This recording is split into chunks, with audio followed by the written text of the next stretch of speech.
محترم مکرم سامعین کرام، اللہ رب العزت ہمارے خالق ہیں۔ اللہ نے ہمیں پیدا کیا، اللہ ہمارا مالک بھی ہے۔ اللہ ہمارا مالک ہے اور ہم اس رب کے، اس مالک کے غلام ہیں۔ دنیا میں غلاموں کے کچھ قانون ہوتے ہیں۔ ایسا ہوتا تھا کہ ایک بندہ غلام خریدتا تھا، پیسے لے کر غلام کو خرید لیا، پھر سارا دن اس سے کام کروایا، محنت مزدوری۔ وہ غلام اپنے آقا کو کما کے بھی دیتا تھا، پکا کے بھی دیتا تھا، پھر کھلاتا بھی تھا۔ یہ سارے کام اکیلا ایک غلام کرتا تھا، یعنی روزی کمانی بھی ہے، پھر لانی بھی ہے، پکانی بھی ہے، کھلانی بھی ہے۔ اللہ رب العزت نے فرمایا، اے انسانوں، میں تمہارا مالک ہوں اور تم میرے غلام ہو، لیکن ما اريد منہم من رزق، میں تمہیں یہ ہرگز نہیں کہوں گا میرے لیے کما کے لاؤ۔ اللہ ہمارا مالک ہے، ہم اس اللہ کے غلام ہیں۔ اللہ ہمیں یہ نہیں کہتا کہ چونکہ تم میرے غلام ہو کما کے لاؤ۔ ما اريد منہم من رزق، میں تمہیں کمائی کا نہیں کہتا۔ وما اريد ان يطعمون، نہ میں تمہیں یہ کہتا ہوں کہ مجھے کھلاؤ۔ نہ اللہ کو کھانے کی ضرورت، نہ کمانے کی۔ اے اللہ، ہم تیرے غلام ہیں۔ عام دنیا کے مالک تو محنت بھی کرواتے ہیں، مزدوری بھی کرواتے ہیں، کام بھی لیتے ہیں، پھر کھلاتے بھی ہیں ہم مالکوں کو۔ اے اللہ، تو مالک ہے، تو کہتا ہے نہ کمائی کرو نہ کھاؤ، نہ میں نے تم سے کمائی لینی ہے نہ کھانا ہے، بلکہ اللہ تعالیٰ فرماتے ہیں ان اللہ هو الرزاق، میں مالک ہوں، میں تمہیں کھلاؤں گا دے۔ اب دنیا میں کوئی مالک ہو، ایک غلام کو خریدے، اسے کہے محنت بھی نہیں کرنی، مزدوری بھی نہیں کرنی، کھلانا بھی تجھے میں نے ہے، تو پھر کرنا کیا ہے؟ اللہ تعالیٰ فرماتے ہیں میرا کام صرف ایک ہے، وما خلقت الجن والانس الا لیعبدون، بس تم نے عبادت کرنی ہے۔ اللہ ہمارا خالق ہے، ہمیں پیدا کیا ہے، وہ ہمارا مالک بھی ہے، ہم اس کے غلام ہیں۔ اس غلامی کے عوض اللہ تعالیٰ فرماتے ہیں صرف تم نے عبادت کرنی ہے، صرف عبادت کرنی ہے۔ اب دیکھ لیں، دنیا میں بہت سارے غلام، اگر کسی غلام کو یہ مل جائے کہ میرا مالک کہتا ہے صرف میری تعریف کرنی ہے، تو وہ راضی ہو جائے گا۔ اللہ رب العزت نے غلاموں کے حوالے سے قرآن میں ایک مثال بیان کی ہے۔ فَمَا ضَرَبَ اللَّهُ مَثَلًا رَجُلًا فِيهِ شُرَكَاءُ مُتَشَاكِسُونَ وَرَجُلًا سَلَمًا لِرَجُلٍ۔ مثال یہ ہے کہ ایک غلام ہے، مثال کے طور پر آپ سمجھ لیں 10 لاکھ کا ایک غلام ہے۔ ایک بندے نے 10 لاکھ روپیہ ادا کیا، غلام خرید لیا، غلام کو کہا فلاں کام کر کے آ۔ وہ محنت والا کام تھا، مشقت والا کام تھا، اس نے وہ کام کیا، تھک ہار کے واپس آیا، مالک نے کہا کوئی بات نہیں، خیر ہے، اب تھوڑا سا آرام کر لو۔ یہ قرآن کی مثال بیان کر رہا ہوں۔ دوسرا غلام وہ ہے، غلام 10 لاکھ کا، لیکن خریدنے والے 5 لوگ ہیں، سب نے 2-2 لاکھ ڈالا، 10 لاکھ اکٹھا کیا، ایک غلام خرید لیا۔ اب رب تعالیٰ فرماتے ہیں غلام ایک اور مالک کتنے ہیں؟ 5۔ متشاکسون، مختلف مالک ہیں اس کے۔ اب ایک نے کہا چل میرا یہ کام کر، وہ غلام بیچارے نے کام کیا، تھکا ہارا آرام کرنے لگا۔ دوسرا کہتا ہے آرام نہیں کرنا، چل میرا کام کر۔ دوسرے کا کام کر دیا، تھکا ہارا آرام کرنے لگا۔ تیسرا کہتا میرا کام کر، چوتھا کہتا میرا کر، پانچواں کہتا میرا کر، چھٹا کہتا میرا کر۔ مالک مختلف ہے، ہر مالک اپنا اپنا کام کروا رہا ہے، نہ اس بیچارے کو کھانا نصیب ہے نہ آرام نصیب ہے۔ پھر ایک غلام کہتا ہے چل، ایک مالک کہتا ہے چل فیصلہ آباد، دوسرا کہتا ہے لاہور جانا ہے، تیسرا کہتا ہے میرے گھر کا کام کرنا ہے، چوتھا کہتا ہے میرے آفس کا کام کرنا ہے۔ اب غلام ایک ہے، مالک مختلف ہے۔ ضرب اللہ رجلا مثلا رجلا، اللہ تعالیٰ فرماتے ہیں یہ مثال ہے غلاموں کی، شرکاء متشاکسون، جس کے بہت سارے مالک ہیں اور جس کا ایک مالک ہے، هل یستویان مثلا، کیا یہ غلام برابر ہو سکتے ہیں؟ ہرگز نہیں ہو سکتے۔ ایک طرف ایک مالک ہے، ایک طرف کافی سارے مالک ہیں۔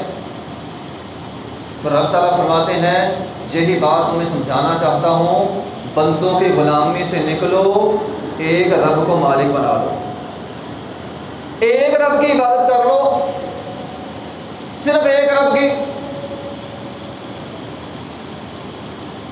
مختلف رب بناؤ گے، کس کس کی بات مانو گے؟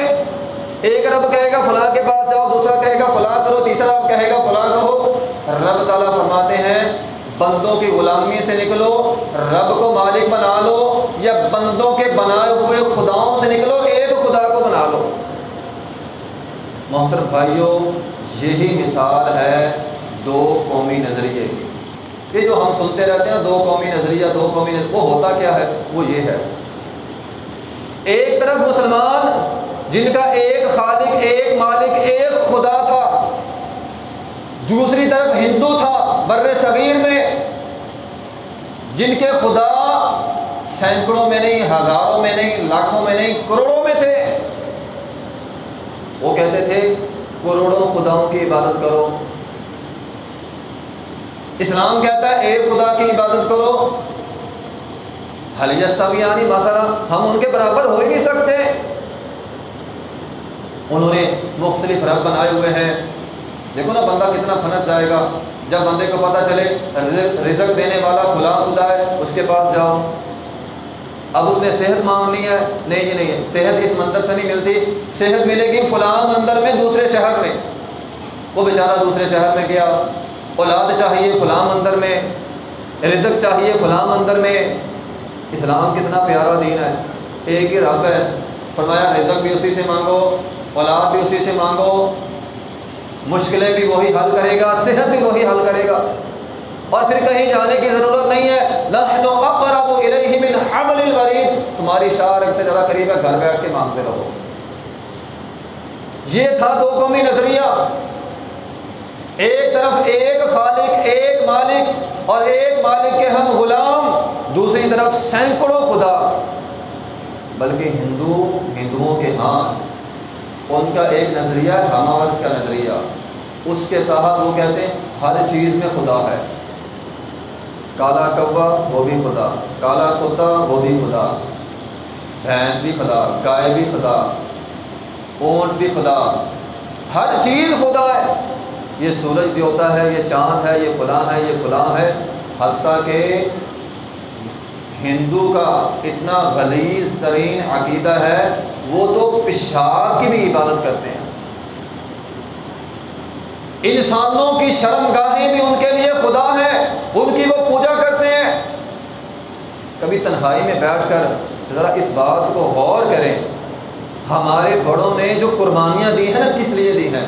وہ دو قومی نظریہ کیا تھا جس کے لیے ہمارے بڑوں نے پورے خاندان کے خاندان ذبح کروا دیے؟ وہ یہی تھا، ایک طرف غلیظ قوم جو شرمگاہوں کی عبادت کرتی تھی، ہمارے بڑوں نے سوچا ہماری آئندہ آنے والی نسل ایک خدا کی عبادت کرے گی، ان خداؤں کی عبادت نہیں کرے گی۔ ہمارے بڑوں نے اور دو وقت کی روٹی کے لیے ساری قربانیاں نہیں دیں، ہم یہاں دو وقت کی روٹی کے کو لے کر بیٹھے ہوئے۔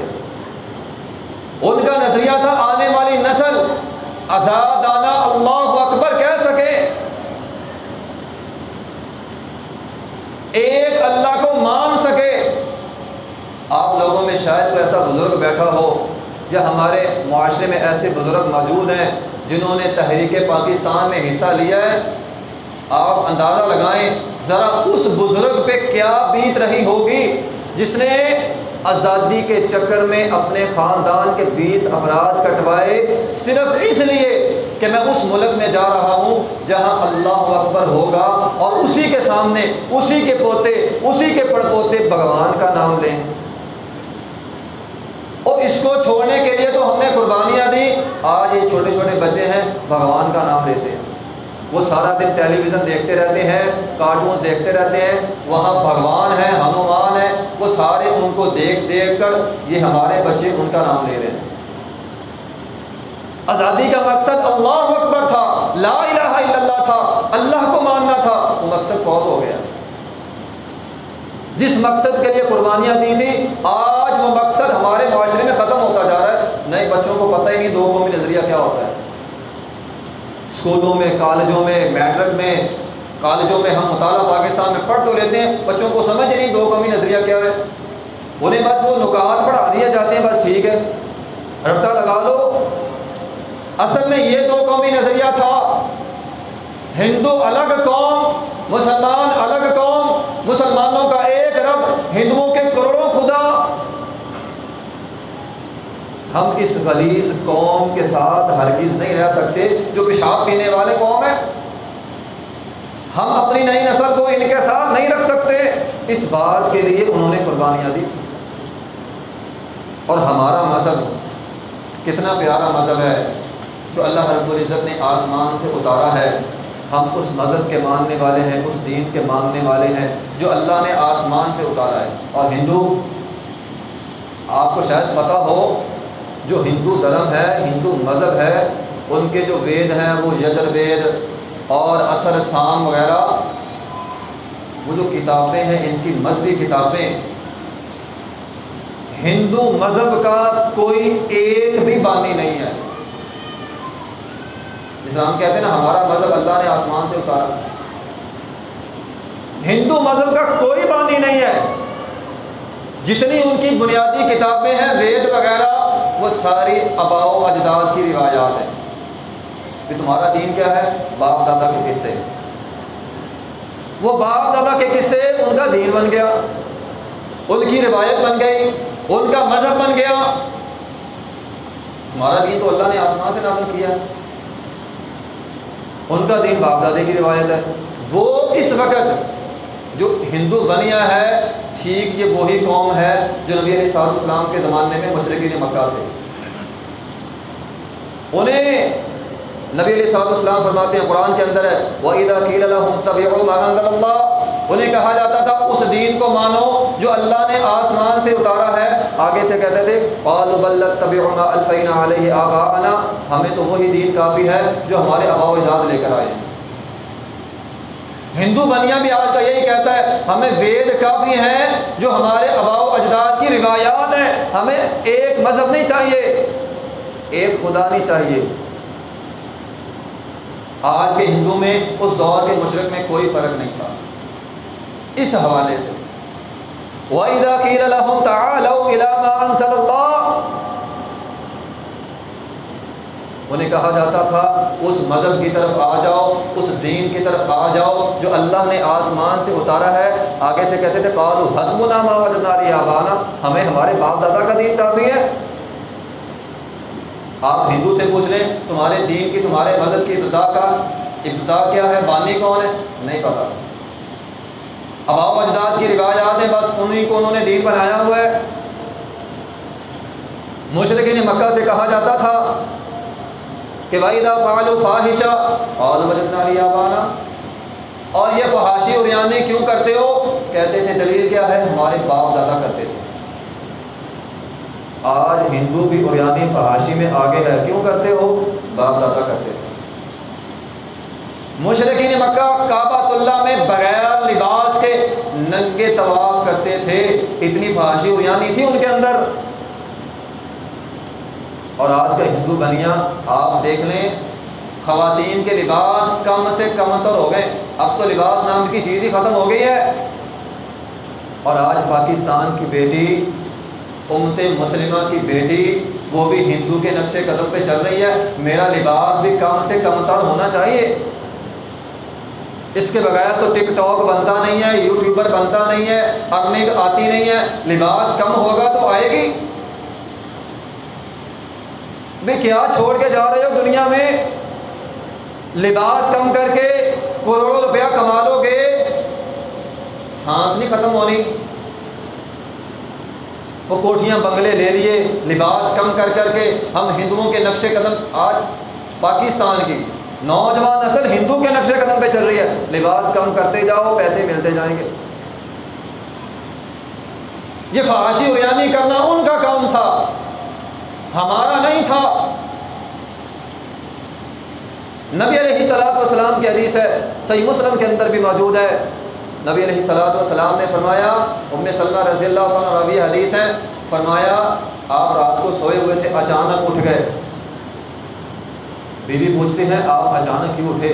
کہا سب ازواج مطہرات کو اٹھاؤ، عورتوں کو اٹھاؤ۔ گھبرائے ہوئے اٹھے، کیوں اٹھایا؟ نبی علیہ الصلوۃ والسلام نے فرمایا آج رات آسمان سے فتنے آئے ہیں۔ حدیث لمبی ہے، اس میں نبی علیہ الصلوۃ والسلام کا ایک جملہ یہ بھی تھا، نبی علیہ الصلوۃ والسلام نے فرمایا دنیا میں ایسی عورتیں ہوں گی جو لباس پہننے والی ہوں گی، حقیقت میں لباس، لیکن لباس ہوگا نہیں، کل قیامت کے دن پہ ننگی ہوں گی۔ ایک حدیث میں ہے نبی علیہ الصلوۃ والسلام نے فرمایا ان عورتوں پہ لعنت جو بظاہر لباس پہنتی ہیں، حقیقت میں ننگی ہے، لباس پہننے کے باوجود وہ ٹائٹ کتنا ہے، جسم کے اعضاء نظر آ رہے ہیں، فرمایا ان پر لعنت ہے۔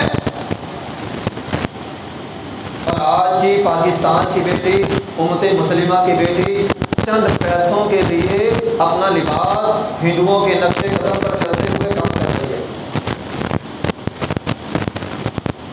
اور محترم بھائیوں، بات صرف یہاں تک محدود نہیں ہے۔ ہندو مذہب بڑا غلیظ ترین مذہب، انسانوں کی قربانی دینے والا مذہب ہے، خاص طور پہ عورتوں کی قربانی، بچیوں کی قربانی۔ ہندو مذہب کے اندر ہے اپنی بیٹی کو بھگوان کے نام پہ ذبح کر دو۔ کبھی کبھی تنہائی میں بیٹھ کر یہ باتیں سن کر سوچیے گا ہمارے بڑوں نے کس لیے قربانیاں دی ہیں۔ آج دکھ صرف اس بات کا ہوتا ہے، یہ کام تو ہندوؤں کے تھے، بیٹیوں سے نفرت کرنا، ان کو بھگوان کے نام پہ ذبح کرنا، ان کو قتل کرنا، ان کا یہ ہندوؤں کے کام تھے جو آج مسلمانوں کے اندر آ گئے۔ اخبارات میں ہم پڑھتے ہیں، میڈیا میں ہم دیکھتے ہیں، باپ نے بیٹی ماں دونوں کو قتل کر دیا کیونکہ بیٹی پیدا ہوئی تھی، اپنی بیوی کو طلاق دے دی کیونکہ بیٹی پیدا ہوئی تھی، بیٹی کو سڑک پہ چوراہے پہ چھوڑ کے چلا گیا، بیٹی پیدا ہوئی ہے۔ ہمارے یہاں کسی کو بیٹی پیدا ہو جائے اسے کہتے ہیں اللہ کا حکم، جس طرح ہم کہتے ہیں نا افسوس، دکھ ہو، موت ہو جائے، ہم اظہار افسوس کرتے ہیں۔ یہ تو ہندوؤں کا کام تھا۔ اسلام تو یہ کہتا ہے، نبی علیہ الصلوۃ والسلام نے فرمایا من عال جاریتان حتی یبلغا، جس کو اللہ تعالیٰ دو بچیاں دے دے، ان کی اچھی طرح پرورش کرے، پرورش کرنے کے بعد اچھی طرح بیاہ دے، وہ بندہ جاء یوم القیامہ انا وضم اصابعہ، فرمایا کل قیامت کے دن آئے گا میرے ساتھ ایسے ہوگا جیسے یہ دو انگلیاں ملی ہوئی ہے۔ وہ بچیاں اس کو جنت کے اندر لے کر جائیں گی۔ بچیوں کو ذبح کرنا، عورتوں کے حقوق پامال کرنا، یہ ہندوؤں کا کام تھا۔ ہندو مذہب کے اندر ہے اگر کسی عورت کو طلاق ہو جائے یا اس کا شوہر فوت ہو جائے، ساری زندگی وہ نکاح نہیں کر سکتی۔ اب ایک عورت بیچاری، اس کا شادی ہوئی، مہینے بعد شوہر فوت ہو گیا، اب وہ ساری زندگی نکاح نہیں کر سکتی، جبکہ اسلام کیا کہتا ہے فلا جناح علیکم فیما فعلن فی انفسہن بالمعروف۔ اسلام یہ کہتا ہے اگر کسی عورت کا خاوند فوت ہو جائے، طلاق ہو جائے، وہ آزاد ہے، اگر چاہے تو نکاح کر لے۔ ہندو مذہب کے اندر ہے اگر ایک کے ساتھ نکاح ہو گیا، جینا مرنا اسی کے ساتھ۔ اسلام نے رخصت دی ہے اگر کسی عورت کی خاوند کے ساتھ نہیں بنتی، وہ خلا لے لے، آزادی حاصل کر لے۔ فلا جناح علیہما فیما افتدت بہ، وہ خلا لے کر آزادی حاصل کر لے، کسی اور جگہ شادی کر لے۔ ہندو مذہب میں ہے عورتوں کے حقوق کو پامال کرنا، عورت کو وراثت سے محروم کرنا، بیٹی کو وراثت سے محروم کرنا، بہن کو، ماں کو، بیوی کو، خالہ کو، پھوپھی کو، ان قریبی رشتہ داروں کو وراثت سے محروم کرنا ہندو بنیے کا کام تھا۔ اور آج کن کے اندر آ گیا ہے؟ ہم مسلمانوں کے اندر بھی آ گیا ہے۔ کتنے لوگ ہیں ہمارے ہاں تو روایات چل نکلی ہے، 2 بیٹے ہیں، 5 مرلے کا مکان ہے، آدھا آدھا تمہارا۔ بیٹیاں کہاں گئی؟ شروع سے ہی ذہن بنا دیا گیا آدھا تمہارا ہے آدھا تمہارا، بیٹیاں کہاں گئی؟ بیٹیوں کو وراثت دینے کے بارے میں سوچا ہی نہیں جاتا۔ اصل میں یہ کام ہندوؤں کا تھا جو ہم مسلمانوں کے اندر آ گیا ہے۔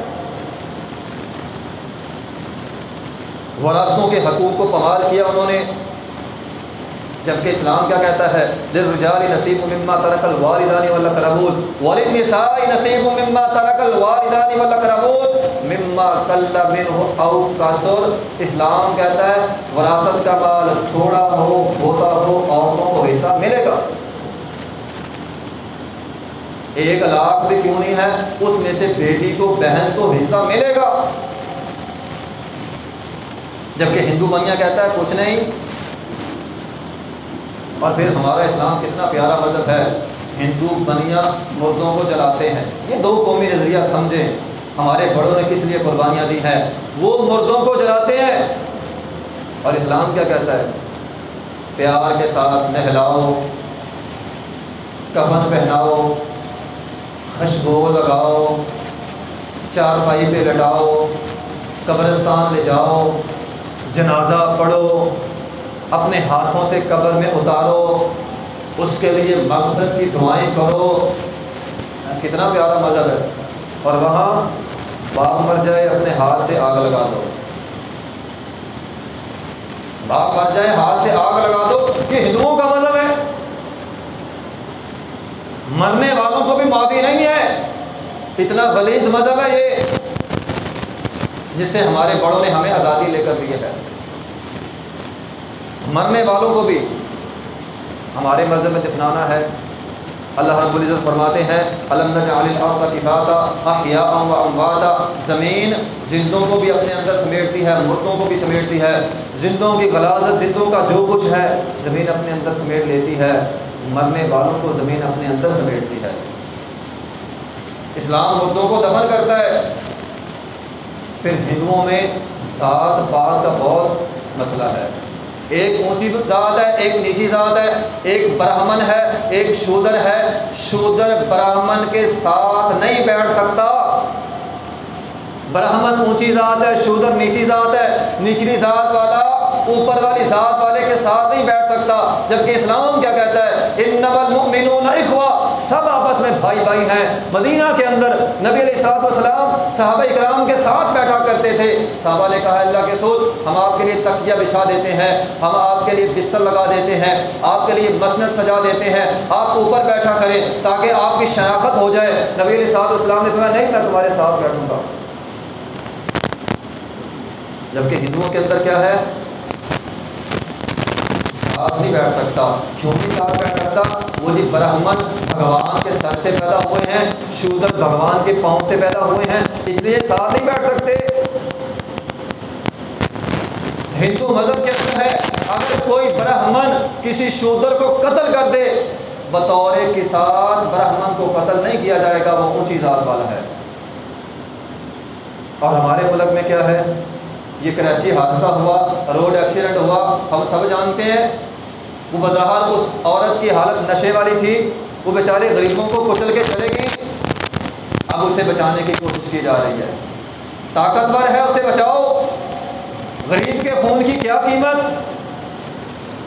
اور یہ تو ہندوؤں کے اندر تھا، برہمن اگر کسی شودر کا قتل کر دے اسے کچھ نہیں کہا جاتا تھا، جو آج پاکستان کے اندر ہو رہا ہے۔ ہمیں تو انصاف کے لیے یہ ملک آزاد ہوا تھا۔ اسلام کہتا ہے ایک خلیفہ وقت کا بادشاہ بھی اگر ناجائز کسی کا قتل کر دے، قصاص میں اسے قتل کیا جائے گا۔ کتب علیکم القصاص فی القتلی، قتل کیا جائے گا اسے۔ ان النفس بالنفس والعین بالعین والانف بالانف والاذن بالاذن والسن بالسن والجروح قصاص، آنکھ کے بدلے آنکھ، کان کے بدلے کان، ناک کے بدلے ناک، دانت توڑنے کے بدلے دانت توڑا جائے گا۔ والجروح قصاص، زخموں کا قصاص لیا جائے گا، معافی نہیں ہے۔ ہندوؤں کے ہاں ساری معافی ہے، ہندوؤں کے ہاں ہے اپنے دشمن کو مارو، دشمن کا مسئلہ کرو، دشمن کے بچوں کو قتل کرو، دشمن کے کھیت کو جلا دو، دشمنوں کے گھروں کو برباد کر دو۔ قیام پاکستان کے وقت کیا ہوا تھا؟ پوری کی پوری ٹرینیں، کبھی واقعہ سننا ہو کسی بزرگ سے سن لیجئے گا، پوری کی پوری ٹرینیں آتی تھیں۔ قتل کرنا تو ایک جرم تھا، قتل تو انہوں نے کیا ہی کیا، ساتھ مسئلے کیے، گردنیں اتاری، ہاتھ کسی کا پاؤں، عورتوں کے پستان کاٹ دیے۔ اتنا ظلم، بچوں کو نیزوں کے اوپر پرو دیا گیا، صرف ان کے ساتھ عورتوں کے ساتھ زیادتی نہیں ہوئی، مسئلہ بھی ہوا ان کا، اتنا ظلم تھا۔ آج بھی بہت ساری خواتین انڈیا میں ہندوؤں کے بچے جل رہی ہیں، وہ کہتے ہیں یہ سب جائز ہے، جبکہ اسلام کیا کہتا ہے؟ نبی علیہ السلام لشکر روانہ کرتے تھے، فرمایا کرتے تھے دشمن کے کھیت نہیں جلانے، گھروں کو آگ نہیں لگانی، بچوں کو قتل نہیں کرنا، عورتوں کو مارنا نہیں ہے، اس دشمن کو مارنا ہے جو تمہارے سامنے ہتھیار لے کر آئے، اس کو قتل کرنا ہے، مسئلہ نہیں کرنا۔ یک بار کی مانا ہے، تڑپا تڑپا کے نہیں مارنا۔ اسلام تو دشمن کے ساتھ بھی ہمدردی رکھتا ہے۔ محترم بھائیوں، یہی وجوہات ہیں، یہی وہ دو قومی نظریہ ہے جس کی وجہ سے آج ہمیں آزادی ملی ہے۔ قائد اعظم محمد علی جناح نے اس لیے محنتیں کی تھی کہ آنے والی نسل آزادانہ لا الہ الا اللہ محمد رسول اللہ پڑھ لے۔ وہ بر صغیر میں تو اذان نہیں دی جا سکتی تھی، آپ لوگ جانتے ہوں گے، وہ ایک اذان آئی تھی، 10 سے اوپر افراد قتل ہو گئے تھے، شہید ہو گئے تھے، وہ تو اذان نہیں دے سکتے تھے۔ آج ہم نے کیا کیا؟ اذانیں تو ہم دے سکتے ہیں، نمازی کوئی نہیں۔ ہمارا حال تو بنی اسرائیل والا ہو گیا، اللہ نے یوسف علیہ السلام کے ذریعے ان کو بادشاہت دی، اپنی کوتاہیوں کی وجہ سے وہ فرعونیوں کے غلام بن گئے، پھر اللہ تعالیٰ نے موسیٰ علیہ السلام کے ذریعے آزادی دی، پھر کوتاہی کی، موسیٰ علیہ السلام تورات لینے چلے گئے، پیچھے سے بچڑے کو رب بنا لیا۔ ہم نے کیا کیا؟ ہمارے پاس بادشاہ تھے، مغل بادشاہ تھے، بر صغیر کی حکمرانی ہمارے پاس تھی، ہم نے نااہلی کی، اللہ نے انگریزوں کو مسلط کر دیا، پھر دوبارہ آزادی ملی۔ آج اس آزادی کا ہم نجائز فائدہ اٹھا رہے ہیں، آج اس آزادی کا ہم نجائز فائدہ اٹھا رہے ہیں۔ توحید نام کی، انصاف نام کی، لا الہ الا اللہ محمد رسول اللہ نام کی چیز ہی کوئی نہیں۔ یہ ہمارے بڑے بزرگ بیان کرتے ہیں، جب بر صغیر ہوتا تھا نا، سعودی عرب کے لوگ بر صغیر میں مانگنے آتے تھے،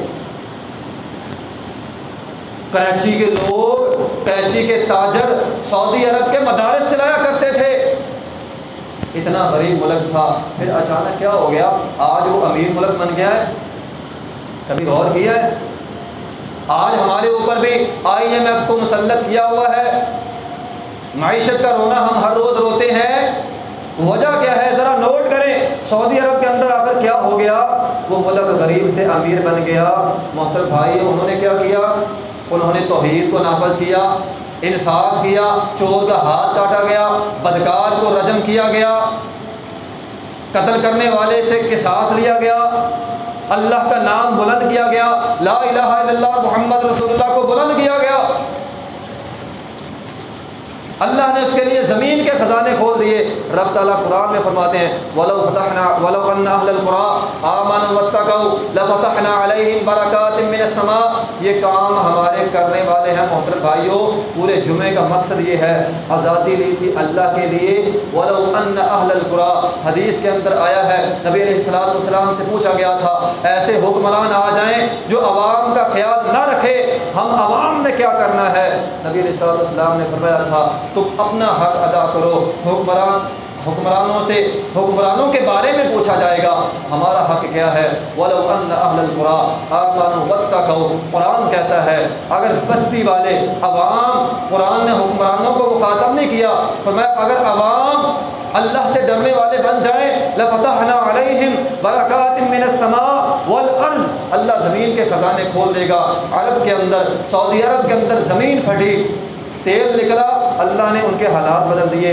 وہ زمین ہمارے پاس بھی ہے، اس زمین کے اندر بھی اللہ کے خزانے موجود ہیں، بشرط یہ کہ اللہ کی توحید کو بلند تو کریں۔ محترم بھائیو، آخری بات یہ ہے، دیکھو ہمارے اعضاء ہیں، میرا ہاتھ ہے، میرے کان ہیں، میرے پاؤں ہیں، ہمارے اعضاء پہ ہمارا کنٹرول ہے نا؟ جن اعضاء پہ ہمارا کنٹرول ہے، کم از کم اس کی تو اصلاح کر لیں۔ ہم ان حکمرانوں کی اصلاح کرنے کی کوشش کرتے ہیں جن پر ہمارا کنٹرول ہی کوئی نہیں۔ اس لیے اسلام ہم سے ہمارے دین کے بارے میں، ہمارے مذہب کے بارے میں پوچھے گا، واللہ کل قیامت کے دن وہ ہزاروں لاکھوں لوگ بھی ہمارے گریبانوں کو پکڑیں گے جنہوں نے قیام پاکستان میں اپنی جانیں دی تھیں کہ ہم نے تو یہ ملک توحید کے لیے لیا تھا، لیکن آج ہماری نئی نسل بھگوان کا نام لے رہی ہے، اس میں ہمارا بھی قصور ہے۔ ہم سارا دن بچوں کو بٹھاتے ہیں، ٹی وی چینلوں کے سامنے بٹھائے رکھتے ہیں، انڈین چینل دیکھ دیکھ کے ہمارے بچے بھگوان اور شری رام کے نعرے لگاتے ہیں۔ اس لیے محترم بھائیوں، ضرورت ہے نئی نسل کو دو قومی نظریہ سمجھانے کی، لا الہ الا اللہ محمد رسول اللہ سمجھانے کی۔ ہم الگ قوم ہیں اور اس بارے میں اللہ تعالیٰ آزادی نعمت ہے، اور اللہ تعالیٰ نعمتوں کے متعلق سوال کرے گا، ہم سے پوچھے گا آزادی کا نجائز فائدہ تو نہیں اٹھایا۔ اس لیے ہمیں ضرورت ہے اپنی نئی نسل کو دو قومی نظریہ سمجھانے کی۔ تو آپ کو